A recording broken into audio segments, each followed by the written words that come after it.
നിലമ്പൂരിൽ UDF വലിയ വിജയം നേടിയിരിക്കുകയാണ്. അതിന് ചുക്കാൻ പിടിച്ച നേതാക്കളിൽ ഒരാളാണ് PK കുഞ്ഞാലിക്കുട്ടി. അദ്ദേഹം ഇപ്പോൾ നമ്മോടൊപ്പം ചേരുന്നുണ്ട്. ഈ ലീഗ് കണക്ക് കൂട്ടിയ ഭൂരിപക്ഷം ആ ഒരു രീതിയിലേക്ക് ഈ ഒരു ഫലം എത്തിയോ? ഏതാണ്ട് 10-11 ആയല്ലോ. ഈ ഘട്ടത്തിൽ അക്രോസ് ദി മണ്ഡലം, അതായത് എല്ലാ പഞ്ചായത്തിലും UDFൻ്റെ ഒരു ട്രെൻഡാണ് കാണിക്കുന്നത്. കുറച്ച് വോട്ട്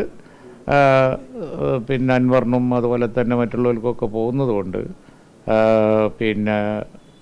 ആണ് ഈ ഫിഗർ, അല്ലെങ്കിൽ വലിയ ഭൂരിപക്ഷമാവും. അപ്പോൾ എന്ത് തന്നെയാണെങ്കിലും ശരി, UDFൻ്റെ തകർപ്പൻ വിജയമാണ് അവിടെ കാണുന്നത്.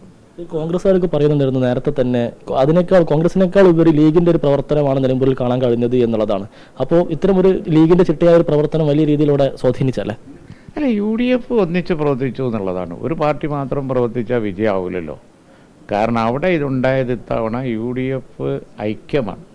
അതിനാണ് ഞങ്ങൾ പ്രാധാന്യം കൊടുക്കുന്നത്. ലീഗും കൂടി വളരെ ഭംഗിയായിട്ട് പ്രവർത്തിച്ചു എന്നുള്ളതൊരു ഫാക്റ്റ് ആയതുകൊണ്ടാണ് ആളുകൾ അത് എടുത്ത് പറയുന്നത്. ഞങ്ങൾ പ്രവർത്തിച്ചു, ഞങ്ങൾക്ക് അങ്ങനെ പ്രവർത്തിക്കാൻ കഴിയും. ഞങ്ങളുടെ സംഘടനാ ശക്തി അങ്ങനെയാണ്. ഒരു ശക്തിക്കും ഞങ്ങളുടെ ലീഗിൻ്റെ സംഘടനാ ശക്തിയെ ക്ഷയിപ്പിക്കാൻ കഴിയില്ല. പാണക്കാട് സയ്യിദ് സാദിഖ് അലി ശിഹാബ് തങ്ങൾ നേതൃത്വം കൊടുക്കുന്ന പാർട്ടി വളരെ ശക്തമാണ്, അത് സംശയമൊന്നും വേണ്ട. ആ പാർട്ടി തീരുമാനം നടപ്പിലാക്കാൻ എണ്ണയിട്ട യന്ത്രം പോലെ ഞങ്ങൾ പ്രവർത്തിച്ചിട്ടുണ്ട്. കോൺഗ്രസും പ്രവർത്തിച്ചു, എല്ലാ കക്ഷികളും പ്രവർത്തിച്ചിട്ടുണ്ട്. ഈ PV അൻവറിന് വേണ്ടി ആദ്യഘട്ടത്തിൽ വലിയ ഇടപെടൽ നടത്തിയ ഒരാളാണ് താങ്കൾ. ഇപ്പോൾ PV അൻവർ 14,000 വോട്ട് പിടിച്ചിരിക്കുകയാണ്. ഇത് മുന്നിൽ കണ്ട് അൻവറിന്റെ ശക്തി മനസ്സിലാക്കിയത് കൊണ്ട് കൂടിയായിരുന്നു താങ്കൾ അത്തരം ഒരു ഇടപെടൽ നടത്തിയിട്ടുണ്ടായിരുന്നത്. അതെന്തിനാ ഇപ്പം ഇപ്പം നല്ലൊരു മൂഡിൽ നമ്മൾ ഇലക്ഷൻ ജയിച്ച് നമ്മൾ വലിയ ഭൂരിപക്ഷത്തിൽ ഇരിക്കുകയാണ്. അപ്പോൾ പിന്നെ വളരെ പഴയ കാര്യങ്ങൾ ഇപ്പം ഇന്നെടുത്ത് പറയുന്നത് അരോചകമല്ലേ? നമുക്കതൊക്കെ കഴിഞ്ഞ് ശാന്തമായി അത്തരം കാര്യങ്ങളൊക്കെ UDF അനലൈസ് ചെയ്തോളും. മറ്റൊരു കാര്യം, ഈ മതസംഘടനകളുടെ ഭാഗത്തു നിന്നൊക്കെയുള്ള ഒരു വലിയൊരു പിന്തുണ UDFന് ലഭിച്ചു എന്നല്ലേ ഈ റിസൾട്ട് മനസ്സിലാക്കേണ്ടത്? കാരണം വർഗീയപരമായിട്ടുള്ള പ്രചാരണങ്ങളൊക്കെ തെരഞ്ഞെടുപ്പ് പ്രഖ്യാപനത്തിന് മുൻപൊക്കെ അവിടെ കണ്ടിരുന്നു. പിന്നീട് ചില വിമർശനങ്ങൾ UDFനൊക്കെ വരികയും ചെയ്തു. പക്ഷേ ഫലം വന്നപ്പോൾ വലിയ ഭൂരിപക്ഷം നേടിയിരിക്കുന്നു. അപ്പോൾ എന്താണ് മനസ്സിലാക്കേണ്ടത്? അല്ല, മതസംഘടനകളോടൊക്കെ ലീഗ് പുലർത്തുന്നൊരു സമീപനമുണ്ട്. മതസംഘടനകളൊക്കെ അവർ നടത്തുന്ന പ്രവർത്തനത്തിൽ പ്രോത്സാഹിപ്പിക്കുക.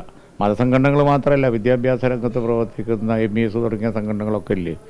ഞങ്ങളെ സംബന്ധിച്ചിടത്തോളം അവരുടെ മേഖലയിൽ അവർ നടത്തുന്ന നല്ല പ്രവർത്തനങ്ങളെ പ്രോത്സാഹിപ്പിക്കും. പാണക്കാട് കുടുംബം നേതൃത്വം നൽകുന്ന ഇന്ത്യൻ യൂണിയൻ മുസ്ലിം ലീഗിനെ സംബന്ധിച്ചിടത്തോളം അത് മതരംഗത്ത് അതുപോലെ സാമൂഹിക സാംസ്കാരിക രംഗത്ത് ഒക്കെ പ്രവർത്തിക്കുന്ന സംഘടനകളോട് ബന്ധത്തിൽ പ്രത്യേകമായ ഒരു പാരമ്പര്യമുണ്ട്. ആ പാരമ്പര്യത്തിൽ നിന്ന് ഞങ്ങൾ വ്യതിചലിച്ചിട്ടില്ല ഒരിക്കലും. രാഷ്ട്രീയ പ്രവർത്തനം അവരുടെ ഇതല്ലല്ലോ. അത് മുസ്ലിം ലീഗിനെ സംബന്ധിച്ചിടത്തോളം മുസ്ലിം ലീഗിൻ്റെ പ്രഥമ പരിഗണനയുള്ള ഒരു വിഷയമാണ് മുസ്ലിം ലീഗ്. അതുകൊണ്ട് തന്നെ എല്ലാ മത സാമൂഹിക സാംസ്കാരിക ഘടകങ്ങൾക്കും ഒരു പൊതുവേദി എന്നുള്ള നിലയിൽ മുസ്ലിം ലീഗ് പ്രവർത്തിക്കുകയും ചെയ്യും. പക്ഷേ പൊളിറ്റിക്കലായിട്ട് ലീഗിൻ്റെ ശക്തിയെ ക്ഷയിപ്പിക്കാനൊന്നും ആർക്കും കഴിയില്ല, അത് സംശയം വേണ്ട. രാഷ്ട്രീയമായ മുസ്ലിം ലീഗിനെ ക്ഷയിപ്പിക്കാൻ വേണ്ടി കഴിഞ്ഞ കാലങ്ങളിലൊക്കെ പഴയ കാലത്തൊക്കെ ആരും ശ്രമിച്ചിട്ടും സാധിച്ചിട്ടില്ല.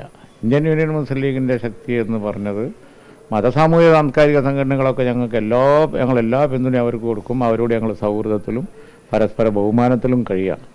പക്ഷേ ലീഗിൻ്റെ രാഷ്ട്രീയം എന്ന് പറയുന്നത് വേറെ തന്നെയാണ്. അത് ക്ഷീണിപ്പിക്കാൻ ആർക്കും കഴിയില്ല എന്നുള്ളത് ഈ തെരഞ്ഞെടുപ്പും പൊന്നാനിയും എല്ലാ തെരഞ്ഞെടുപ്പും പിന്നെയും തെളിയിച്ചുകൊണ്ടിരിക്കുകയാണ്. പൊന്നാനിയിൽ മനസ്സിലാത്തവർക്ക് ഇപ്പോഴെങ്കിലും മനസ്സിലാവണമെന്ന് തോന്നുന്നുണ്ടോ? അല്ല, ഞാൻ എന്തെങ്കിലും ഒന്നും ഉദ്ദേശിച്ചല്ല പറയുന്നത്, പൊതുവായ ഒരു സമീപനം പറഞ്ഞു എന്നേ ഉള്ളൂ. ഈ തെരഞ്ഞെടുപ്പിലും തെളിയുന്നത് മുസ്ലിം ലീഗിൻ്റെ സംഘടനാ ശക്തിയെ ക്ഷയിപ്പിക്കാൻ ആർക്കും കഴിയില്ല എന്നുള്ളതാണ്. അതിന് ഭാവിയിലും കഴിയില്ല. ഞങ്ങളതിനെക്കുറിച്ച് വളരെ വിജിലൻ്റാണ്. ഈ വെൽഫെയർ പാർട്ടിയുടെ ഒരു പിന്തുണ UDFന് വലിയ രീതിയിൽ ഗുണം ചെയ്തെന്ന് തോന്നുന്നുണ്ടോ? അല്ല, അങ്ങനെ നമ്മൾ ഇനിയിപ്പോൾ ഞാൻ പറഞ്ഞില്ലേ, ഈ തെരഞ്ഞെടുപ്പിൽ പിന്തുണ തന്നവരും തരാത്തവരും അതൊക്കെ അവരവരുടേതായ കാരണത്താൽ കഴിഞ്ഞ കാലങ്ങളിൽ ഇടതുപക്ഷത്തെ പിന്തുണച്ചിരുന്നു. അപ്പല്ലാത്ത കുറ്റം അവരവരുടേതായ കാരണത്താൽ UDFനെ പിന്തുണക്കുമ്പോൾ എന്തിനാ കാണുന്നത്? ആ കാണുന്നതാണ് ദോഷൈക ദിക്ക്. അതിനെ ജനങ്ങൾ അംഗീകരിച്ചില്ല. നിങ്ങൾ കഴിഞ്ഞ പല പ്രാവശ്യം കൂടിയിട്ടില്ലേ? ഇപ്പം എന്താ അവർക്ക് കൂടിയാൽ എന്ന വികാരം ആണ് അവിടെ ശക്തിപ്പെട്ടത്. കാരണം LDF കൂടിയതിൻ്റെ ഫോട്ടോ സോഷ്യൽ മീഡിയ പ്രൂഫ് ഒക്കെ അവിടെ പ്രചരിക്കുകയല്ലേ. പിന്നെ ആ പ്രചരണം യേശു. അപ്പോൾ വെൽഫെയർ പാർട്ടി അവരുടേതായ കാരണങ്ങൾ, പൊളിറ്റിക്കൽ റീസണാണ് അവർ യു ഡി എഫിനെ പിന്തുണച്ചത്. അത് ജനങ്ങൾ മനസ്സിലാക്കി. അതാണ് അതിൻ്റെ. അല്ല യു ഡി എഫ് ഏതെങ്കിലും ഒരു തരത്തിലുള്ള അവിഹിത കൂട്ടുകെട്ടിൽ ഏർപ്പെട്ടു എന്നുള്ള നിലയ്ക്കൊരു ഇമ്പ്രഷൻ ഉണ്ടാക്കാൻ നോക്കി. അത് നടന്നില്ല.